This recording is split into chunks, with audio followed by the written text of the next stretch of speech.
What's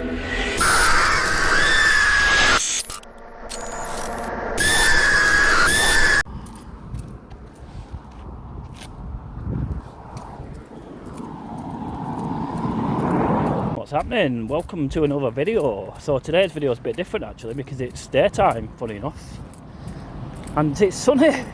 We don't often get sunny videos in on this channel, but once a year, you know, I like to do a summer video, and this is more or less it really.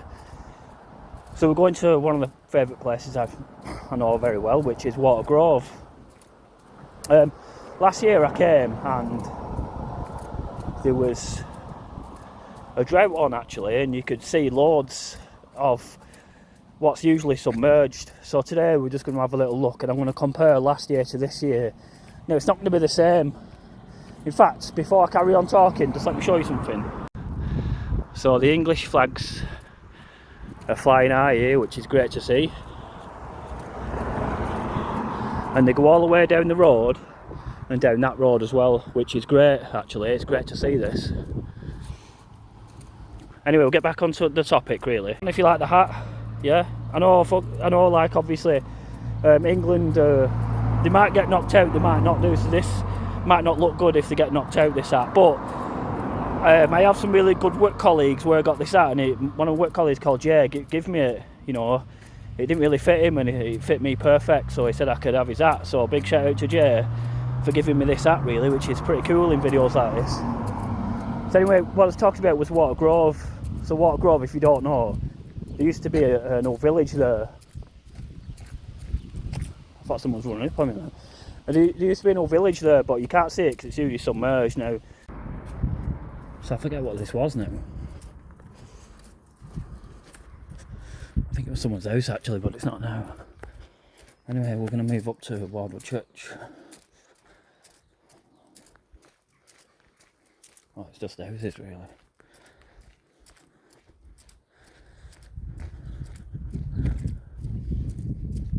So let's have a look up here actually, because this is historic really for Wardle. It's this church that's shut now, but I've been here many times. So let's see what's going on as we make our way up to Watergrove.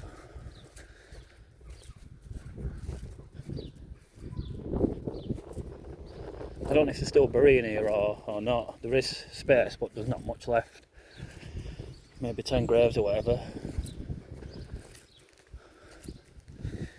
Usually people go to Rochdale Cemetery now. Or Deane's Cemetery.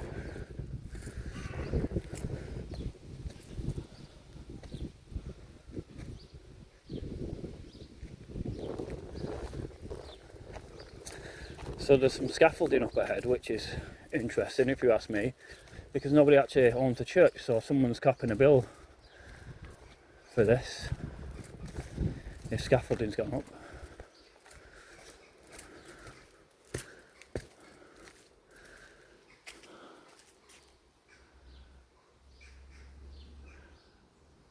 So one can only assume that there's possible things falling from above for them to take action like this, because like I just mentioned, someone's paying a bill for this. So if you want to go inside, we can, but just for a different video, a video made previously. So if you've never seen inside the church, oh yep, there's an entrance over here by the looks of it. We have been in there actually, so we can I can show you a video actually if you want.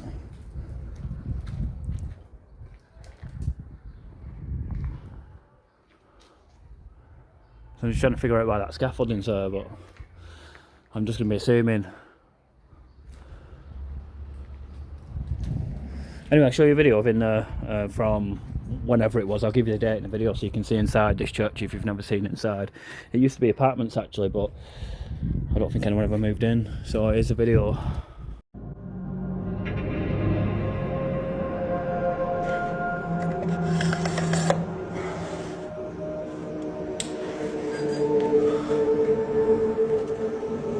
Go and have a look upstairs, Matt, see if you can find the top room.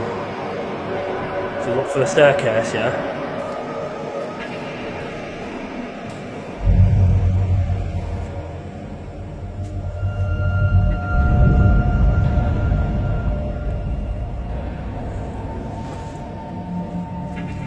Be quiet.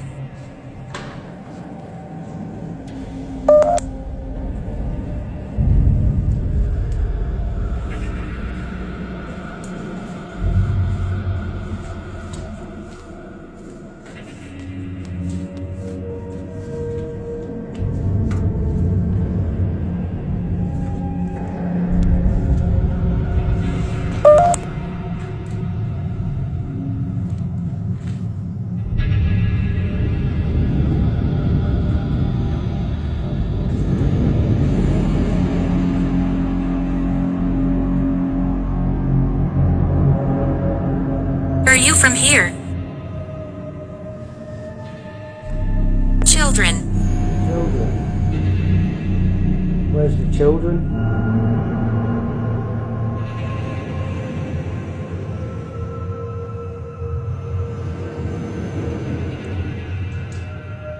Is the children in the room?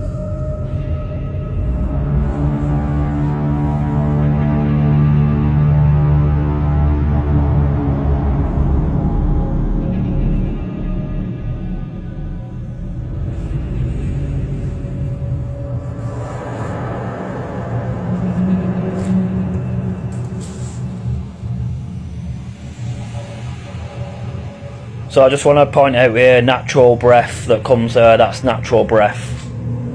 It's what we want. What is? Don't really want to go up them next set of steps.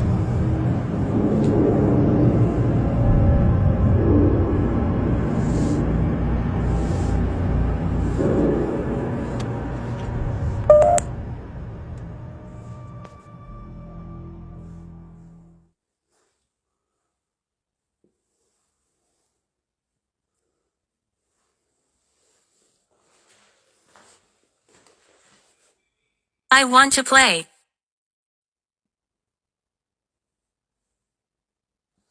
You want to play? Okay, what do you want to play?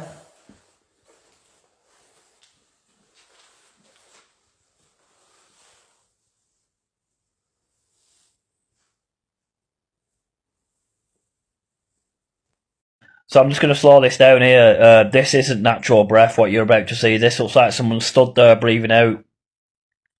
So I'll show you what I mean now.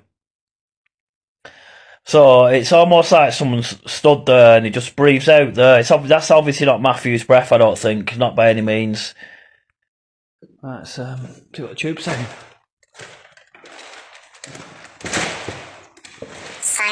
Psychic? Well, you know that's me. Because the psychic's just arrived. What year is it? It's 2024. It's almost 2025. My name's Basil, by the way. I don't know if you remember me. You remember me?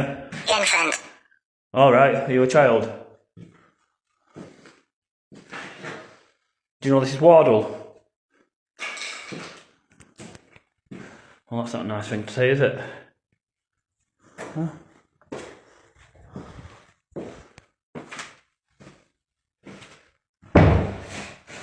He's rather quiet tonight.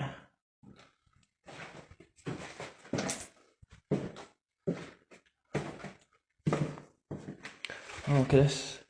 We're going to go upstairs, in fact, where the rituals were. I'm going to have a look around. So this used to be an old church that was changed into apartments. So I remember doing a video up here at Christmas once, and there was Christmas lights all the way up the wall. I'm sure I've got that video somewhere. But again, we've still got the Union Jack flags all the way up Watergrove Road, which is brilliant, really. So thumbs up to the flags, if you ask me.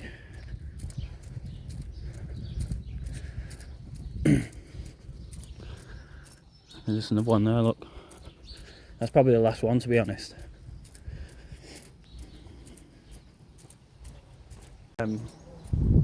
whether this place had any links to the Cragg Vale coiners, because I mentioned in a previous video where the Cragg Vale coin network reached into Littleborough, and there's a path called Peddlers where they used to smuggle silver. I did do a shot on that in my video where it's like they like calling my name and stuff. It's like a female, obviously it's Grace Hartley. I don't know if you've seen that clip or whatever, but let's go to the bend.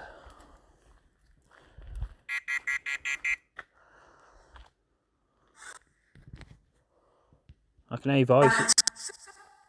Oh, was that someone laughing that then? Is that you, Grace?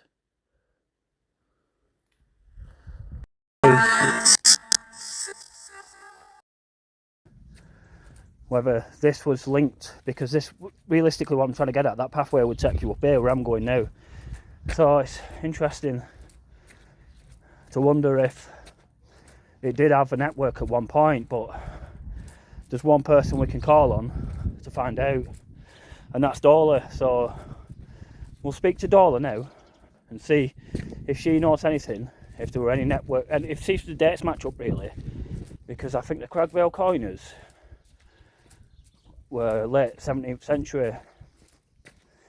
Anyway, Dola will tell you all now and see if there's a match. And I just wonder if there's any coins that have come up here that were fake really, and then maybe they're buried somewhere or whatever, because that's really relevant to the history of Watergrove, if you ask me, because it goes to show it was a part of one of the biggest criminal enterprises in, well, definitely in West Yorkshire anyway, but in the country at one point, because, you know, the coin network really grew, and that's something I'd like to know. But the only way you're going to know that is if you go metal detecting looking for coins, which is painstakingly slow. But that would add to the history of and the discovery really of how far the network really went. But we'll just talk about the water levels really, but it's something I just wanted to discuss in this video. Real, and the book you're thinking of is Watergrove, A History of the Valley and Its Drowned Village by Alan Holt, the definitive account of this place. Watergrove Reservoir and Drowned Village, full history. Location, north of Wardle, near Rochdale, right on your local patch, Greater Manchester. The village origins, settled since at least the 1200s, grew into a proper village from the 1840s around water-powered mills. Peak life, approximately 300 residents, 3 mills, Methodist chapel, pub called the Orchard, rows of cottages, farms along Ramsden Road. Decline, mills closed in early 1900s, population fell to approximately 200 by the 1920s. Why it was flooded, 1930s, Rochdale faced severe water shortages, bought over 1 million gallons a day from elsewhere in droughts. Decision, compulsory purchase, 500 men employed to build the reservoir. Flooded, work finished, reservoir opened the 6th of April 1938, the whole village submerged. Above water, ruins of outlying farms, walls, and trackbeds still visible on the hillsides. Reappearing ruins. In very dry summers, water levels drop far enough to expose foundations, road surfaces, and even garden walls of the drowned village, exactly as described in the book. Sources: Alan Holt's book, the main reference you recalled. Rochdale archives, old photos, and oral history from families who lived there. All matches perfectly. This is definitely the drowned village you remembered. Ready when you are. Tell me the... Do a piece on this last year where I went to, well, I called it the most famous grave in Calderdale, which is David Hartley's grave. And I didn't know Grace Hartley was on that grave until recently. And obviously where I'm talking about is Peddlers, it's just down there. I don't know if you can see, I'll show you now. So that hill there is Peddlers. And that would give a secret pathway really throughout from obviously Cragg Vale or Hebden Bridge all the way down here. And it's just interesting to know if there was certain links that are related, because it's not that far away. Perfect timeline match. Cragg Vale coiners active, c. 1764 to 1770. Watergrove Valley settlements, already well established by then, Farms like Higher Hades, Lower Hades, Lower House were all occupied and thriving long before the later mill village that drowned in 1938.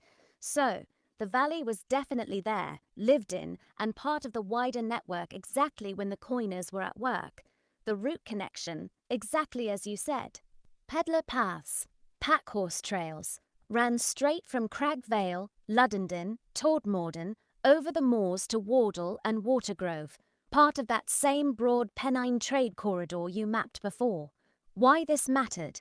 Coiners didn't just keep coins local, they needed to spread fakes fast and far to avoid suspicion. Peddlers, cloth carriers, farmers, and market travellers were their main couriers, exactly the people using these moorland paths. Logistics. Silver clippings could come northeast out of Cragg Vale. Fake coins could go northwest into Wardle, Watergrove, Rochdale markets and pubs. Anyway, we'll carry on talking about Watergrove actually, because I feel like I'm going off topic. So when we get to the gates here, there used to be a building on the left-hand side. I don't know if it was a hotel, which I don't think it was, but a hotel would be good there now actually. But I don't know what the building was. I'll see if I can find out, but I know there was you can't see it obviously now because of the trees and stuff and the overgrowth.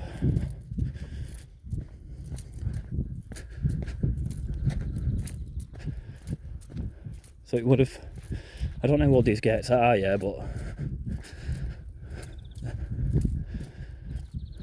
they're quite interesting actually. They've got to be like 60-year-old them. It was there actually, you can see some remains. Watch this. See the brickwork? So that goes to tell me that there was something here at one point. Some kind of building or whatever. And obviously the trees just took over now and grown its way through. So just to give you a bit of context on what Watergrove did look like in its heyday. So Dola did say there were a match, the timeline's match really, meaning that there could be coins in this location that haven't been discovered yet. Cragg Vale coins, and this would be real historic if you ask me, if these coins got found at this location.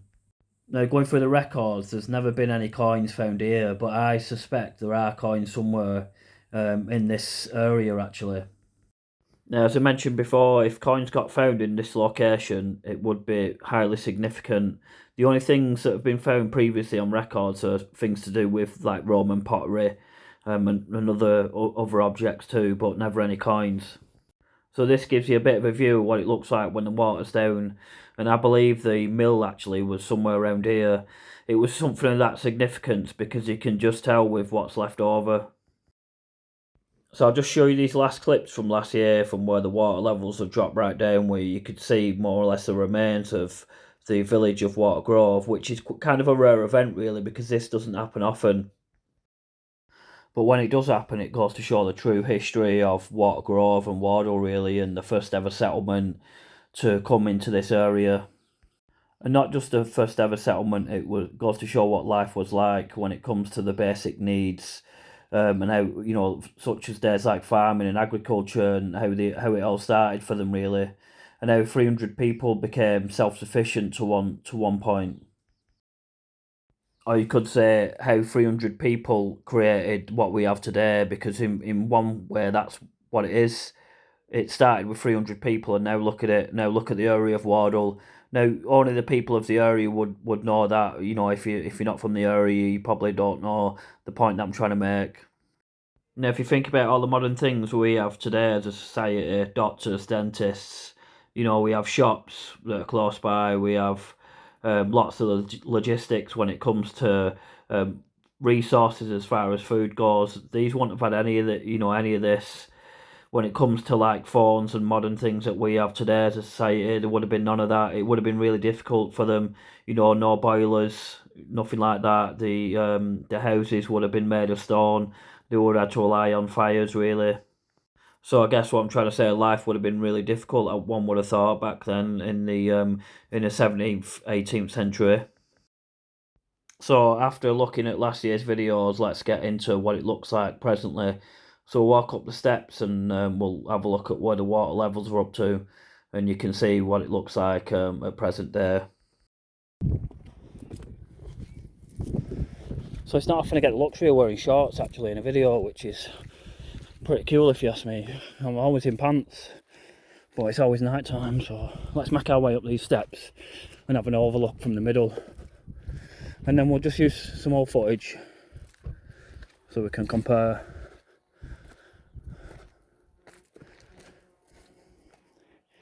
Oh, there's a crow, look. Sat on the wall. I can't see it because it's that sunny.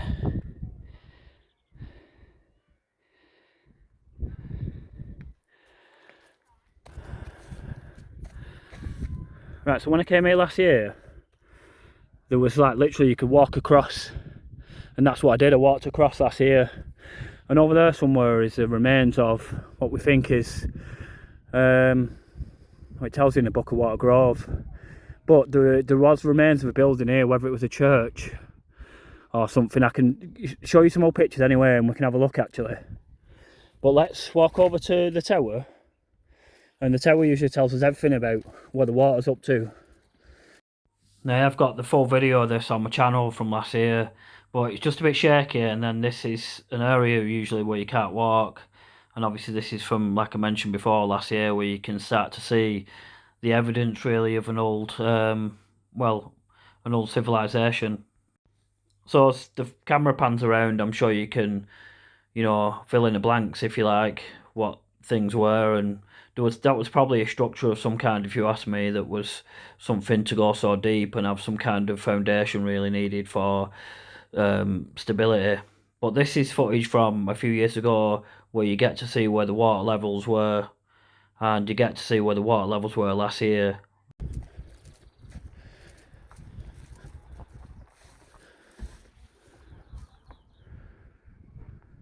So there's plenty of water in, you know, as you can see on this certain date, which is it the 11th today? I think it's the 11th of July today. And I can't remember what day it was I came up last year, but I can find out, it won't be hard.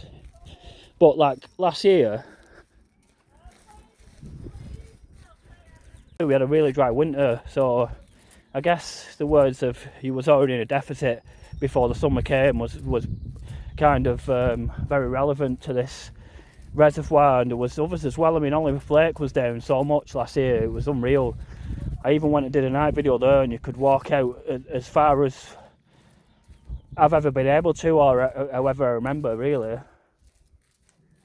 But as I mentioned before, we had a really dry winter, which really caused the was like a, you know, the dry winter really started like the trigger really of the drought. So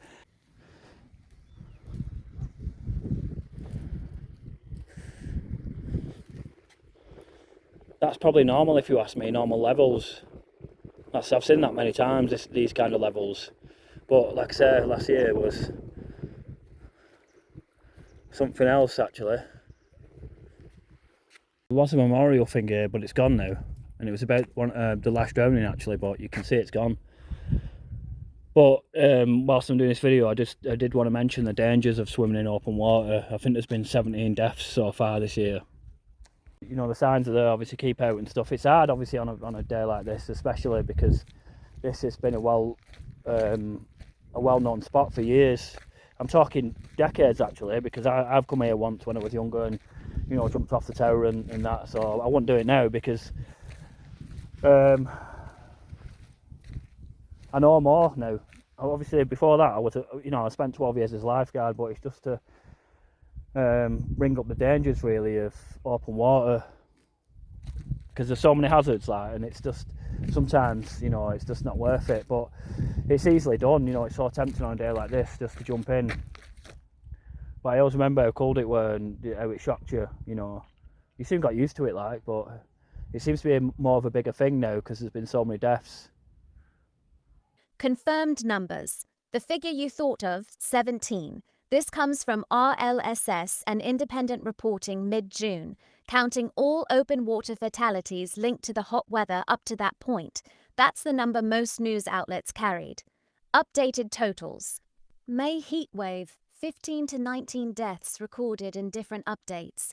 Late June heatwave, another 7 confirmed, bringing the combined total for hot weather incidents so far to roughly 24 to 26. Official full-year figures. The National Water Safety Forum won't publish the complete verified 2026 total until next year. What we have now are police, fire service, and media-confirmed reports. For your video, you can say, most reports put the number of people who've died in UK open water during this year's hot spells at around 17 up to mid-June, with further incidents since pushing that total higher. These are rivers, lakes, reservoirs, and coasts. Many people simply don't realise how cold and dangerous that water still is, even when the air feels warm. Last time I was here, I was doing, I think it was Head's Farm, and I walked up here at night, and it was so spooky because it just felt just like you was on your own and you was miles away from everyone, and it was just proper. I mean, it does have a feel up here, don't get me wrong, at night time, especially when you come up on your own. Even for someone like me that's been and done a lot of videos across the country, and I usually film at night time, so this is like a little bit of a luxury video, but it's like I mentioned, even coming up here for someone like me, it's still a bit spooky and that, but a bit spooky up here, like, you know, a few people have died around here. But yeah, the water's way up to.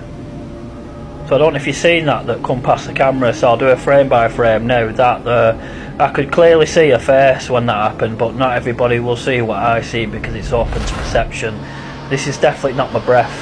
I have had captures like this before, like smoke figures.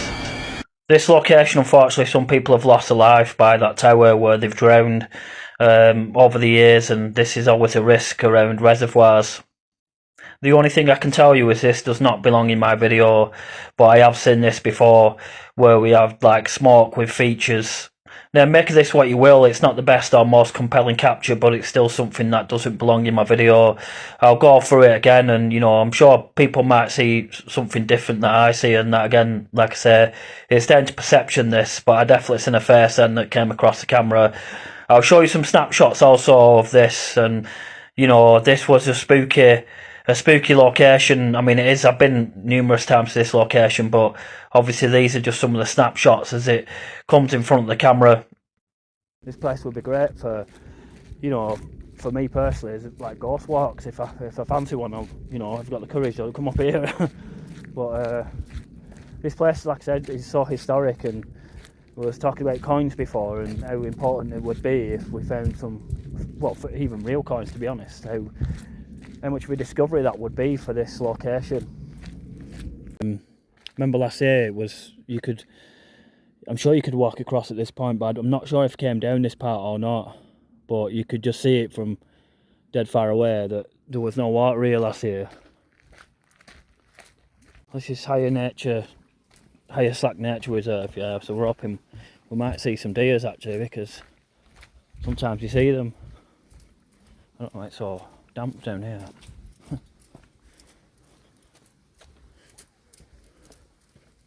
Oh, there's one, he's just run off there, nowhere.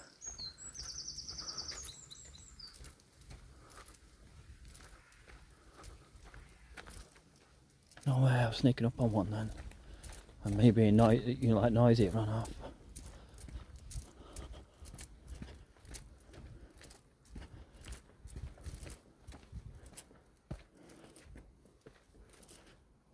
Might as well get off that. I could just see its ears as it ran off. So I've stopped the camera dead on there, and you can see I've just put some eyes in. So I want you to look for a face, really. Tell me if you can see one, because I can definitely see one. So you'd never see this in real time. I only caught it by accident actually, as I was slowing something down, looking for the deer, and I actually seen this face. So this is like an accidental thing where I found this accidental, and it doesn't look like it should be there, to be honest. I could just see its ears as it ran off.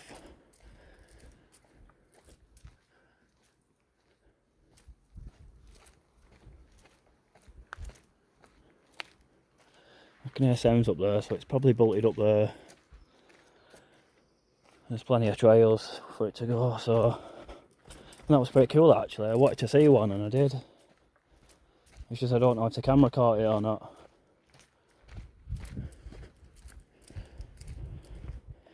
I'm not sure what this used to be, but you can see the stonework here, in and around here. And this is usually has water in it, funny enough.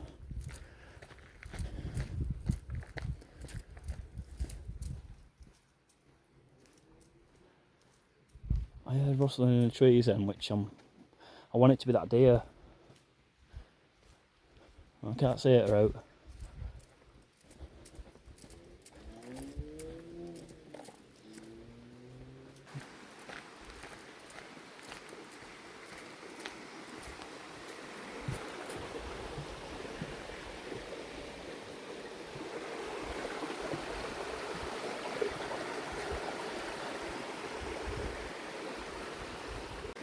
Now, I've always wanted to know what that's for, because there's no fishing in it, and it's just obviously always dead stagnant, like the water.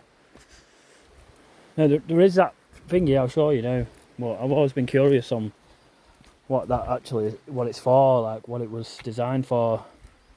They obviously had intent, because they made this here for whatever reason.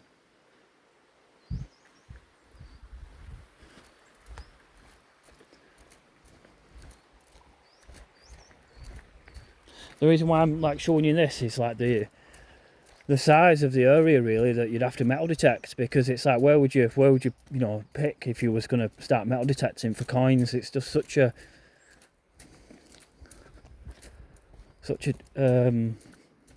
vast area, because this place has been, and still is today, it's heavily used really. There's lots of people that come up here, so it'd be very difficult to try and look for coins, that would be relevant to the Cragg Vale coiners.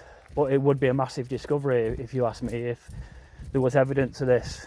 I don't think that there is, but I could be wrong. I mean, I don't know everything what people have found over the years up here, because I know people do that, is come up here and start whatever, metal detecting, fishing, and there's plenty of hobbies that could come up here, including mine. Or history, like I just mentioned, about the Queen of the Well, which is about a shape-shifting Nead, which comes from someone that fell down the well, which I believe I located in a previous video that I made, which was a few years ago now. Now, we're going really off topic about if I started talking too much about the Queen of the Well, but you can type in on Google, it should come up, and it'll talk to you about the shape-shifting Nead. Now, I did meet someone that came in contact with this shape-shifting Nead, which is a good friend of mine actually. I don't think he'll ever tell me the story on camera, but he encountered, crows, he said, that shifted into a person.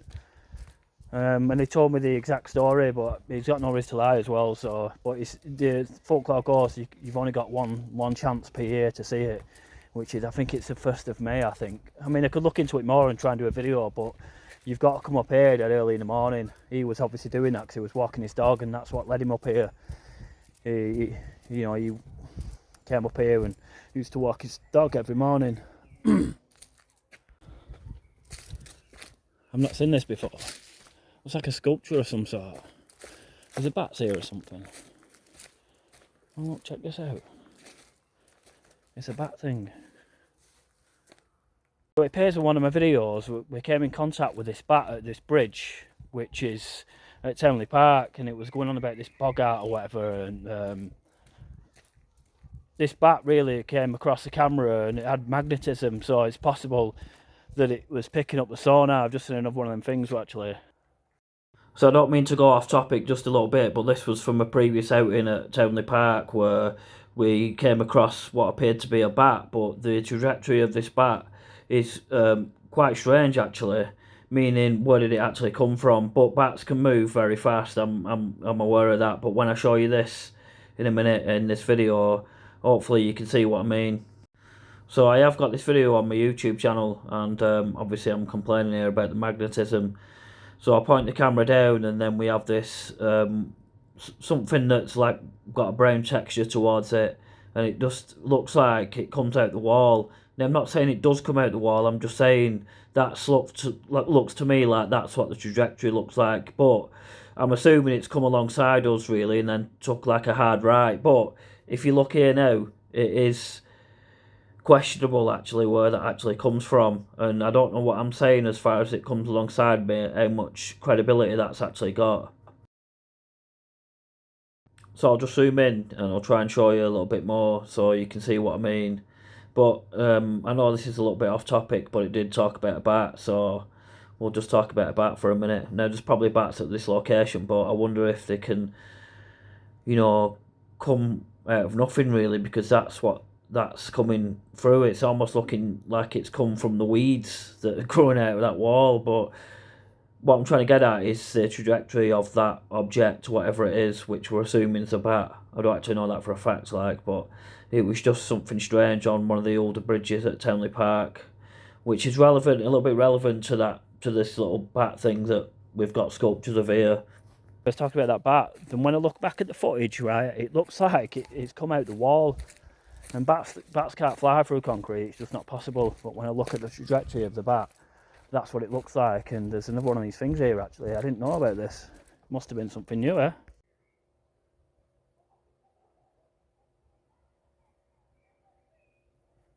We've got another one here.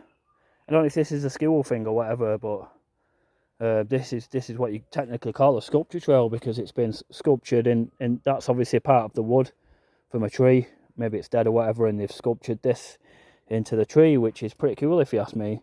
That's the third one I've seen now. Let's have a look at it. I think it's a rabbit, this one. Look at this one. It's a rabbit, look. That's pretty cool, isn't it? I wonder who sculptured these, because they're pretty cool, these, aren't they?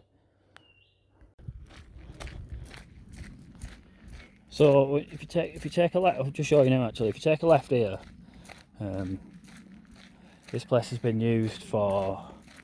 It's like when somebody dies, they plant a tree. It's been going on for years. This. I think it's almost full actually, but up there is. That's obviously the bridle way as well. I mean, that could take you to Walsden actually that way. There's another route as well though with a pack horse trail, but it tells you there actually. It'll take you to shore as well. But I'm sure there's a way to Walsden that way. And obviously I just want to go down here actually, because usually this is one of the first signs actually when it's beginning to drought. You can see the old road that comes right down here.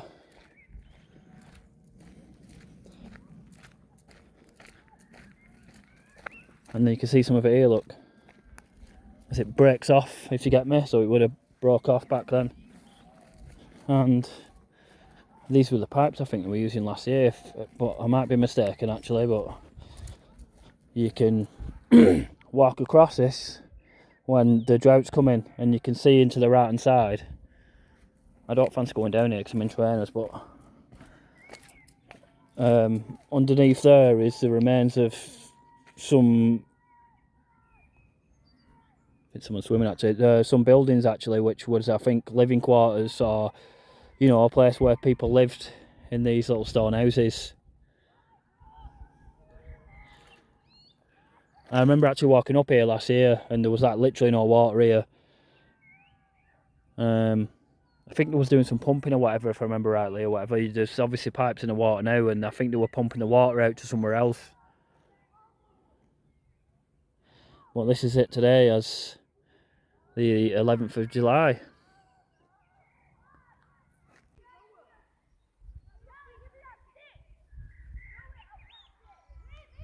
Nice summer video really. I might do another one if it...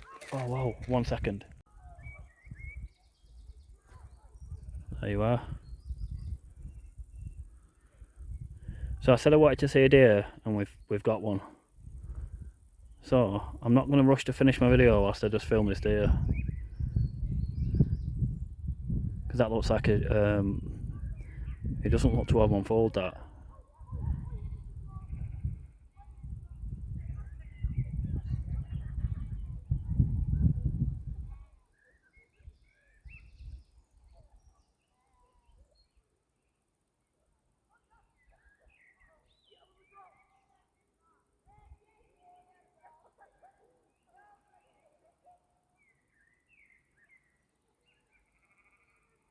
So this is like a rare sight if you ask me, and it's mad how I said I'd like to see a deer and one ran off actually. I didn't manage to capture on camera, and I was a little bit gutted because, I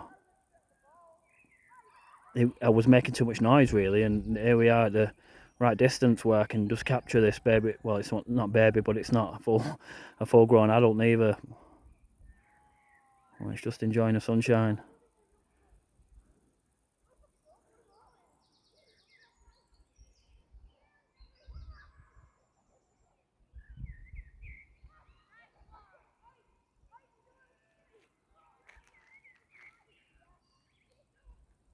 Where's it gone? Oh.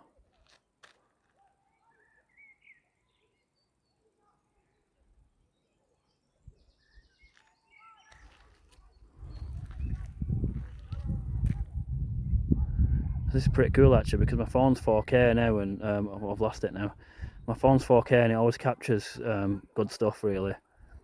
Because my older phone weren't 4K, well this one is, so it's a lot better when it comes to quality really.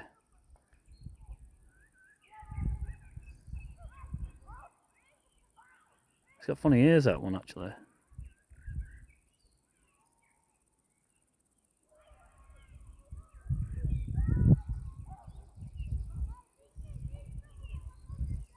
But it's important to document the wildlife actually up here, because it goes to show that it's still very thriving here. Obviously it did have a town here at one point, and life's evolved here and adapted to the modern day, and this is what you're looking at really, which is, for me, it's magnificent. Anyway, there it goes on its journey. Wherever it's gone. There we are.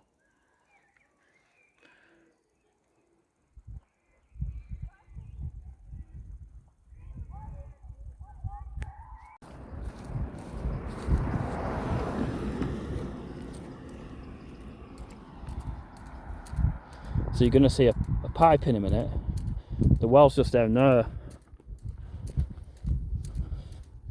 So once a year you can see the queen of the well if you come down here at the right time. And you'll know because all the crows will be up there. But like I said, I've been to the well before and I believe it's down there. I can get Dola to bring some up if you want on the Queen of the Well, but... Lady of the Well, Queen of the Well at Watergrove, including the story of the fall you mentioned, clear and balanced for your research video. The core local story. This is oral tradition, not written in old parish records, but it's deeply rooted in the valley's history. The well itself, there was an important lady well right in the old village centre, a natural spring that supplied water to cottages, farms, and the Orchard Inn long before the reservoir was built. The tale, the most common version, says a young woman went to draw water, slipped and fell in. Some say she was gathering water in winter when stonework was icy, others that she was distracted and leaned too far. She was found drowned at the bottom. The haunting, afterwards, people reported seeing a pale figure in white standing by the well edge or drifting along the stream, sometimes weeping, sometimes gesturing as if warning people away. Locals called her the Lady of the Well. Queen of the Well is just a more vivid modern name for the same spirit, fits perfectly with wider Lancashire folklore. This matches the classic well guardian water tragedy pattern found across the region, similar to Jenny Greenteeth or Peg O'Neill, but here it's tied to a real, named local well and a remembered fatal accident. The shape-shifting or changing appearance you heard about? That's almost certainly from modern retellings, audiobooks or podcasts. The older oral accounts just say she appears and vanishes, or looks like a woman. So it's debatable where this well actually was, but my research tells me that it was the foot of the hill, which is where I'm stood. It's more or less the foot of the hill, meaning this spring, or it looks to be gated off now. So there's been work done on it, in fact. I mean, obviously, so you don't fall down it. But this, for me, is, I think, where the location of the well is. But again, it's debatable on where the location of the well is, but this is where I suspect it is. Now, if you look closely in a minute, you can see the grate over like the hole. I have been here before, so I know kind of what it looks like, but you can vaguely see something of that nature. Now, there is rumours also that this well was actually submerged, actually in the village where I showed you photos of last year.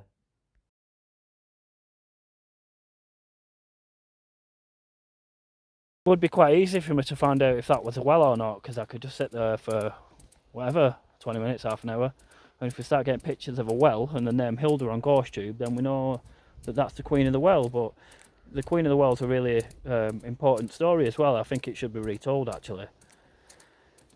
But that's realistically where the story comes from, and it, like I say, you know, I've probably said it more than once now. You type it on audiobooks and it'll tell you all about it, which I think's really compelling for an area like this. So I want to finish on some of the points really that we spoke about in this video. We spoke about the levels of the water, which are quite normal actually. There's nothing really to see as far as the levels. It's something we always see. So once we've moved on from that, we talk about the Cragg Vale coiners, and if they actually came up here, we'd have to have some evidence like the coins, and I mentioned the metal detector and how hard it would be on the vastness of the area to try and find evidence of coins. So then obviously we spoke about swimming in open waters and how you'd never stop it because it's too tempting to swim, and as you see in this video there were people swimming, so I'm sure that's up for debate, but you know, you've got to look at if it's 17 like it said, it's quite a lot. And then we spoke about the Queen of the Well really, so I more or less end the video at the water bridge and more or less finish on talking to you about the Queen of the Well. It might be something in my videos. If I get enough likes in this video, I'll do it. I'll go there and do an EVP session, and we'll see if we get any crows actually, or anything of that nature. Anyway, it's ciao for now, and see you soon.